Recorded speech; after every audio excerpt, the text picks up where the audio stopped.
আজকের আলোচনা ইউটিউবের মাধ্যমে পুরো পৃথিবীর মানুষ দেখবে। আমি সকলকে বলতে চাই, এই 31st নাইট যে আসতেছে, এই 31st নাইট কোন মুসলমানের সন্তান কোনদিন 31st নাইট পালন করতে পারে না। আমি আপনাদেরকে বলতে চাই, সামনে আসতেছে 31শে ডিসেম্বর। কত ডিসেম্বর? যাকে আমরা বলি 31st নাইট। কথা বলেন ঠিক কিনা? কি বলি আমরা? 31st নাইট বলি। এই 31st নাইটে দেখা যাবে আমার বাংলার জমিনের অসংখ্য যুবতী বোন, আমার বাংলাদেশের অসংখ্য মা বোন এই রাত্রিবেলায় ধর্ষিত হবে। কথা বলেন ঠিক কিনা? কথা বলেন ঠিক কিনা? ও মুসলমান, আমরা যদি না জাগি তাহলে আমাদের জাগাবে কে? আপনারা বলতে পারেন যে হুজুর এইটা আপনার বানানো কথা না। বিগত বছরগুলোতে আমরা দেখেছি, আপনাদেরও চোখ আছে, আপনারা পত্রিকা দেখেন, 31st নাইটের পরে দেখা যায় অমুক জায়গাতে, ঢাকার অমুক জায়গাতে, বাংলাদেশের অমুক জেলাতে বহুত মা বোন রাত্রিবেলায় এই 31st নাইট পালন করতে গিয়ে ধর্ষিতার শিকার হয়। কথা বলেন ঠিক কিনা? তারা আর অন্য কেউ নয়, তারা আমার বোন, আপনার বোন। কথা বলেন ঠিক কিনা? কথা বলেন ঠিক কিনা? আজকের আলোচনা ইউটিউবের মাধ্যমে পুরো পৃথিবীর মানুষ দেখবে। আমি সকলকে বলতে চাই, এই 31st নাইট যে আসতেছে, এই 31st নাইট কোন মুসলমানের সন্তান কোনদিন 31st নাইট পালন করতে পারে না। আমার ভাইয়েরা, আমার বন্ধুগণ, কষ্ট লাগতেছে আপনাদের?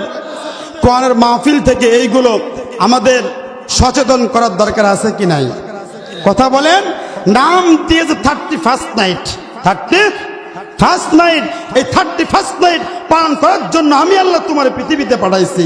আমার ভাইয়েরা, আমার বন্ধুগণ, এই 31st নাইট আমরা কেমনে পালন করব বলবো কি একটু আপনাদেরকে? বলবো। আজকে 28 তারিখ, 29, 30, 31 আর 3 দিন পরে আমরা এই কাহারতা গ্রামের প্রত্যেকটা মুসলমান বাবাদেরকে বলবো, যুবক ভাই যারা তোমরা এখানে উপস্থিত আছো, তোমাদেরকে বলবো, পদ্মার অঞ্চলে যে সমস্ত মা বোনরা আছেন, আমি আপনাদের পায়ে হাত দিয়ে বলবো, খবরদার এই 31st নাইটে মুরব্বী বাবারা, আমার যুবক ভাইয়েরা, খবরদার আমাদের কোন সন্তানদেরকে 31st নাইট পালন করার জন্য পাঠাবো না। ইনশাল্লাহ। কারা কারা রাজি আছেন? দুইটা হাত তুলে মালিককে দেখায় দেন। লিল্লাহি তাকবীর, লিল্লাহি তাকবীর, লিল্লাহি তাকবীর। হাত নামান। এখন বলতে পারেন যে হুজুর ওরা করবে গান বাজনা, আমরা করব কি? আমাদের তো করার কথা আল্লাহ পাক রব্বুল আলামিন এবং তার পয়গম্বর পবিত্র কোরআনের মধ্যে রাসূল সাল্লাল্লাহু আলাইহি ওয়াসাল্লাম হাদিস শরীফের মধ্যে বলে দিয়েছেন। জোরে বলেন সুবহানাল্লাহ। একজন মুসলমান সে কোনো শুভ কাজ যখন করতে যাবে তখন শুকরিয়া আদায় করবে কার? কথা বলেন কার? শুকরিয়া আদায় করলে আল্লাহ পাক রব্বুল আলামিন তার নিয়ামতকে বাড়ায় দেবে। সুবহানাল্লাহ বলবেন না? হ্যাঁ, আল্লাহ পাক রব্বুল আলামিন বলেন, লা ইন শাকারতুম লা আযীদান্নাকুম ওয়া লা ইন কাফারতুম ইন্না আযাবি লাশাদীদ। আল্লাহু আকবার। এই 31st নাইটে যদি আমার কোন যুবক ভাই, যদি আমার কোন যুবতী বোন ওই রাত্রিবেলাতে 31st নাইটের নামে কোন বেহায়াপনা না করে ওই রাত্রিবেলাতে নামাজের মধ্যে দাঁড়িয়ে আল্লাহ পাককে বলবে, আল্লাহ তুমি আমাকেও যৌবন দিয়েছো আর অন্যান্য দুনিয়ার মানুষদেরকেও যৌবন দান করেছো। কথা বলেন ঠিক কিনা? রব্বুল আলামিন, আমি আমার যৌবনকে তোমার ইবাদতের মধ্যে কাটায় দিলাম। জোরে বলেন সুবহানাল্লাহ।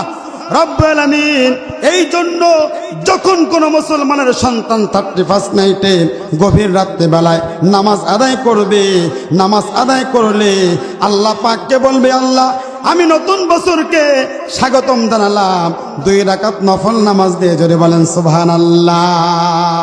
যিনি আমাদের সামনের পুরো বছরকে 2025 সালকে যিনি ভালো করে দিবেন তিনি কে? আল্লাহ পাককে বলবেন, রব্বুল আলামিন এই 2024 সালে যত অন্যায় করেছি, ওগো আল্লাহ যত পাপ করেছি তুমি আমার জীবনের সমস্ত পাপগুলোকে মোচন করে দাও। এটা যদি আপনারা বলতে পারেন, আল্লাহ পাক রব্বুল আলামিন আমাদের জীবনের সব গুনাহগুলোকে মাফ করে দিবেন। জোরে জোরে বলি সুবহানাল্লাহ।